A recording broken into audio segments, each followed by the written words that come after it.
Ever feel like you're stuck in a time warp? Mm, Reliving the same political debates over and over again? yeah.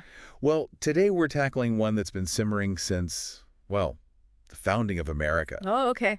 the Electoral College. Right. You might remember it from high school civics class, but trust me, this deep dive hmm will reveal how a system born on a sweltering August day, Right. fueled by more than just political maneuvering, Yeah. has shaped American politics for centuries. Wow. We're talking cider, folks. Cider. Lots of cider.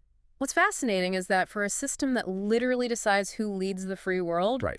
it's shockingly misunderstood. We're going to unpack those common myths and delve into how a system designed with more than a few hiccups has led to some truly mind-boggling election outcomes. Uh-huh. I'm talking winning the presidency with only about 30% of the popular vote, seriously. Wow. If you're like many in our 45 to 60-year-old audience, you probably lived through a few elections where you questioned the Electoral College's logic. Yeah.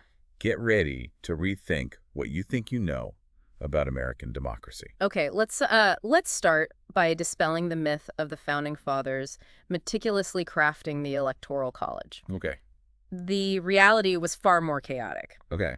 Imagine a room full of exhausted delegates in the sweltering heat of a Philadelphia summer Right. trying to hammer out the details of a new nation. Uh-huh. They were facing deadlines, political pressure, Yeah. and, as historical records suggest, they weren't strangers to a good drink. So basically, not exactly the serene image we have of these guys pondering the fate of the nation. Not quite. The Electoral College, it turns out, was a bit of a last-minute solution. Okay. A compromise born out of exhaustion and, yes, maybe a bit of cider-induced haze. Okay, so maybe not the most auspicious beginning. Remind us, how does this thing actually work? At its core, you have electors chosen by each state, Right? with their number based on that state's representation in both the House and the Senate. Okay. The candidate who gets a majority of those electoral votes wins the presidency. So it's not as simple as who gets the most individual votes from the people. Exactly. And to make things even more interesting, the Constitution itself is surprisingly vague on how those electors are chosen, leaving some theoretical loopholes wide open. Loopholes. That sounds a bit unnerving for something this important. It's almost like they created a city with roundabouts, Hmm. but forgot to include the actual roads leading to them. All right, so we've got this system born out of political wrangling and perhaps a few too many tankards of cider, Right. and it's been with us ever since. But there's another elephant, Yeah. or perhaps more fitting metaphor given the historical context in the room. Yeah. What about slavery's connection to all of this? That's where things get even more complex. Okay. While it's a common misconception that the Electoral College was designed specifically to protect slavery, the truth is much more nuanced. Here's where I think a lot of us could use some clarity. Think back to the Three-Fifths Compromise. Right. Slaves denied basic human rights were counted as 3/5 of a person for determining representation in the House of Representatives. Right, a way to appease southern states worried about losing power. Exactly.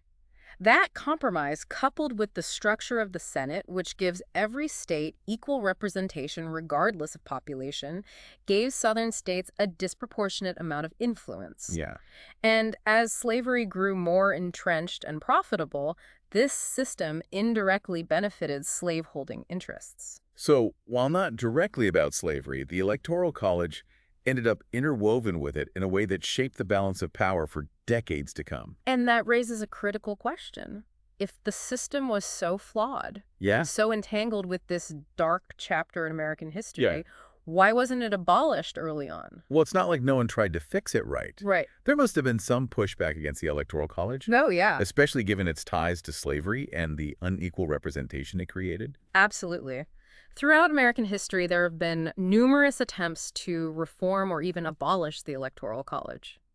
We're talking hundreds of proposed amendments, Wow. a testament to just how controversial this system has been. So why didn't any of them succeed? The answer, unfortunately, often boils down to those in power protecting their own interests. Right. Think about it. Yeah. Southern lawmakers who benefited from a system that gave them outsized influence despite disenfranchising Black voters repeatedly used their power to block reform efforts. Yeah. It's a stark reminder that progress isn't always a linear path. It's like history keeps repeating itself. Yeah. Those in power clinging to systems that benefit them, even when they're clearly flawed. A prime example is the period after the Civil War and during the Jim Crow era. Okay. Despite the abolition of slavery, the Electoral College continued to distort representation, Right. allowing Southern states to maintain a level of political power that far exceeded their actual voting population.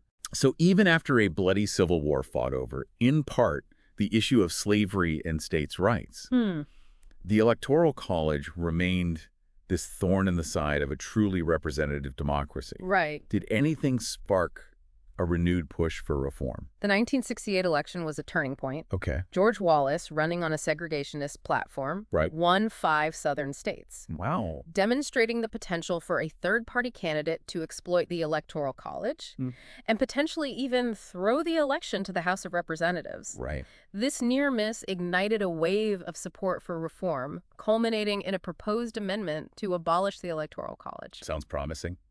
Did it pass?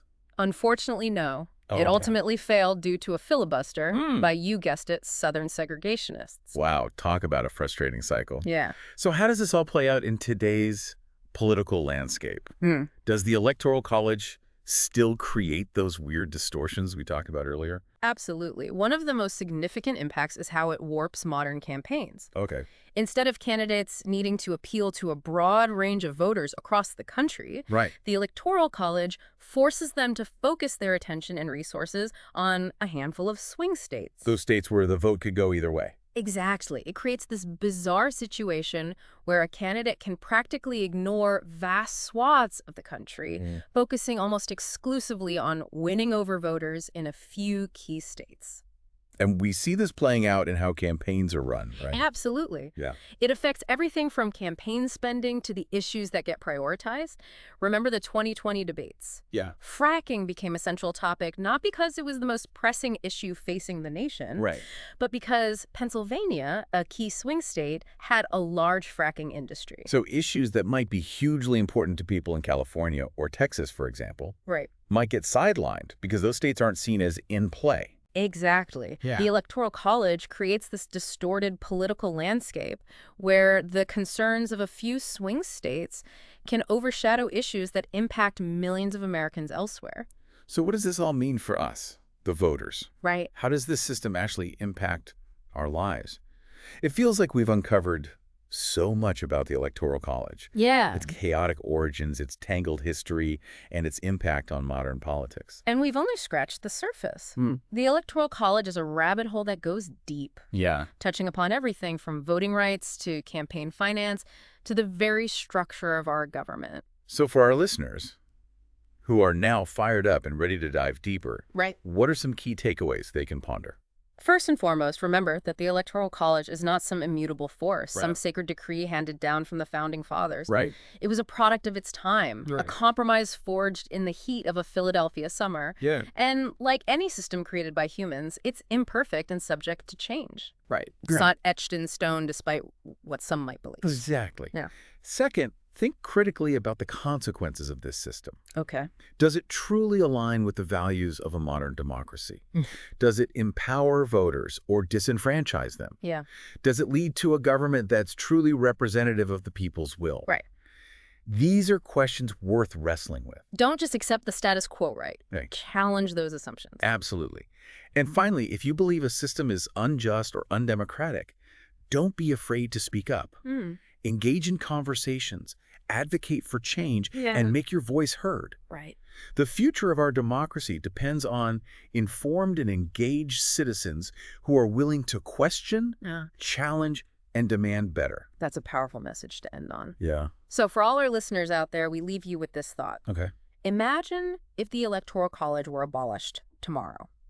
How would it change American politics? Right. How would it impact your vote, your voice, your future? Yeah.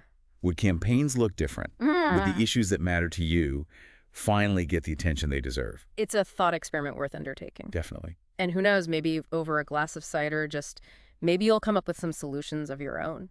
And for more thought-provoking deep dives into the topics that shape our world, hit that subscribe button and join us next time for another fascinating exploration. Until then, keep learning, keep questioning, and keep diving deep.